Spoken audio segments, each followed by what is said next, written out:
Welcome back to our channel. We're excited to continue our journey through the epic tale of Gilgamesh.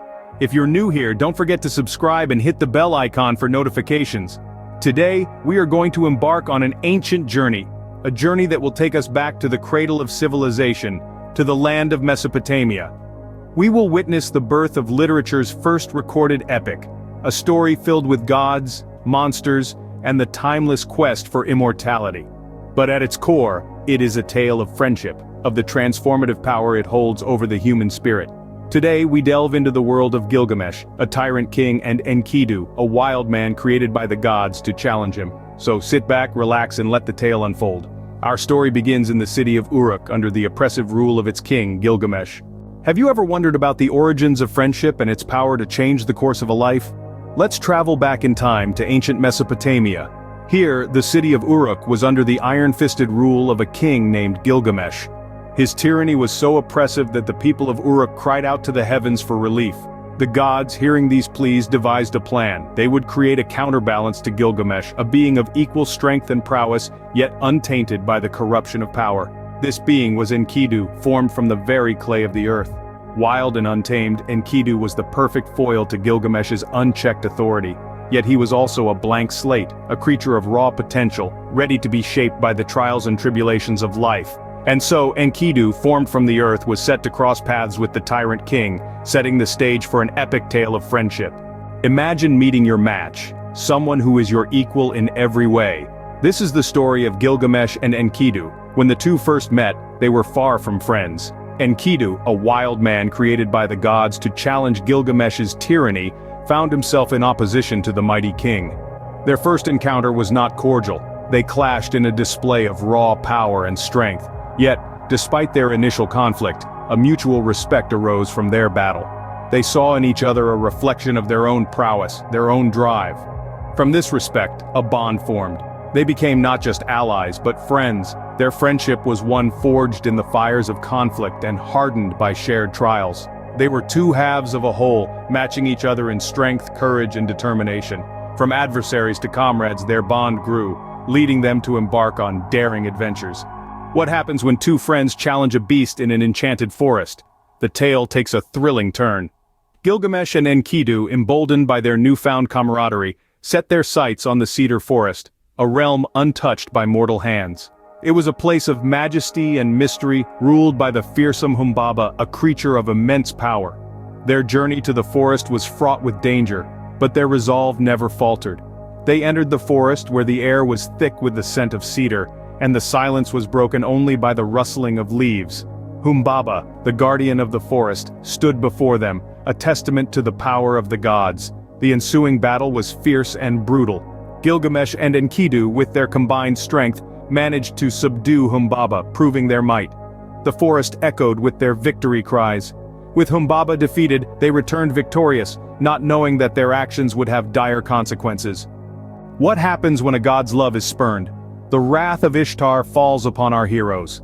The story takes a dramatic turn as Gilgamesh, our mighty hero, rejects the advances of Ishtar, the goddess of love and war. Spurned and incensed, Ishtar ascends to the heavens, pleading with her father Anu to release the bull of heaven, a symbol of drought and devastation, upon the city of Uruk. Anu, moved by his daughter's distress, consents, and the bull descends upon Uruk, causing 7 years of famine and destruction. However, Gilgamesh and his companion, Enkidu, rise to the challenge. In a fierce battle, they manage to slay the bull, thus saving their city. But every action has a consequence. In defeating the bull of heaven, they had invoked the ire of the gods, leading to a tragic loss. What is the cost of defying the gods? The price is paid in blood and sorrow. In the Epic of Gilgamesh, this truth is brutally realized with the death of Enkidu. As a punishment for their defiance, the gods take Enkidu's life. This event is not just a loss of a companion for Gilgamesh, but it's a harsh reminder of his own mortality. Enkidu, the wild man turned friend and companion to the king, falls ill. His strength diminishes, his vitality withers away, and in the end, he succumbs to death. This is the gods' retribution, a dire consequence for their audacious acts. Gilgamesh, once a proud and tyrannical king, is left shattered. His heart aches with profound grief. The death of his friend, his equal, his mirror, leaves an indelible mark on his soul. It's a catalyst for change, a painful incitement for introspection. With Enkidu's death, Gilgamesh was left alone, setting him on a new path to understand the meaning of life and death. What would you do to escape death? Gilgamesh embarks on a quest for eternal life. In the wake of Enkidu's death, Gilgamesh, stricken by grief and fear of his own mortality, sets forth on an epic journey.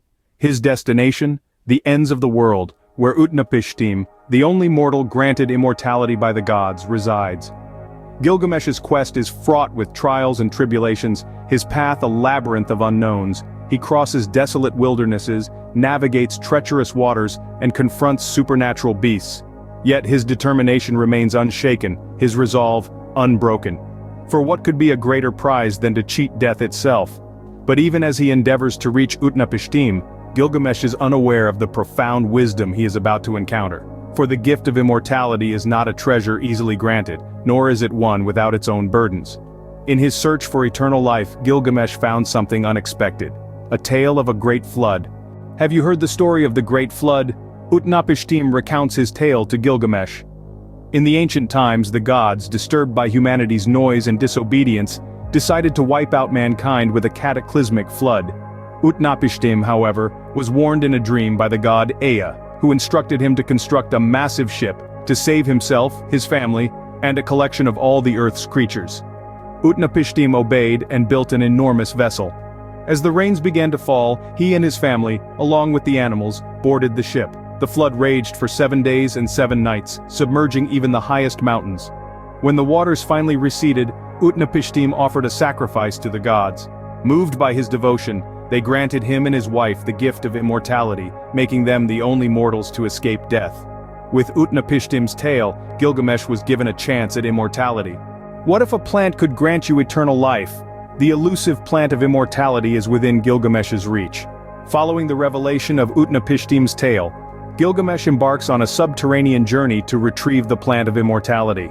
With tenacity, he succeeds in his mission, securing the plant that promises to restore youth. However, the tale takes a turn. As Gilgamesh rests, a cunning serpent snatches away the plant, shedding its skin as it slithers away, symbolically rejuvenating itself. The irony is palpable. The plant of immortality, once within his grasp, is now devoured by the age-old symbol of deceit and transience. This unexpected loss is a poignant reminder of the fleeting nature of life and the inevitability of mortality. Gilgamesh watches as the serpent slithers away, leaving him with nothing but the harsh truth. In losing the plant, Gilgamesh was faced with the harsh reality of his mortality. From a lost chance at immortality springs a profound realization. As Gilgamesh watches the serpent slither away, he is left to grapple with the weight of his loss. He had come so close to eternal life, only to have it snatched away. In this moment of despair, a profound realization dawns upon him. He contemplates his actions, his pursuit of immortality, and the cost it had inflicted upon him, including the loss of his dear friend, Enkidu. He ponders over the fleeting nature of life, and the futility of resisting the inevitable. In his solitude, Gilgamesh understood that life in its essence is transient, that death, as much as life, is a part of our existence. This realization, though bitter, is transformative. It shifts his perspective, compelling him to reevaluate his priorities. The pursuit of immortality that had once consumed him now seemed futile. Instead, he resolves to make the most of his mortal life, to leave a lasting legacy, to rule with wisdom and compassion.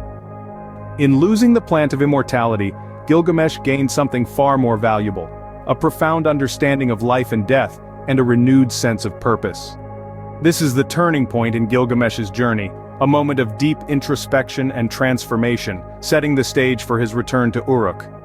Stay tuned as we follow Gilgamesh on his return to Uruk, where he puts his newfound wisdom into action. What lessons can be learned from the loss of immortality?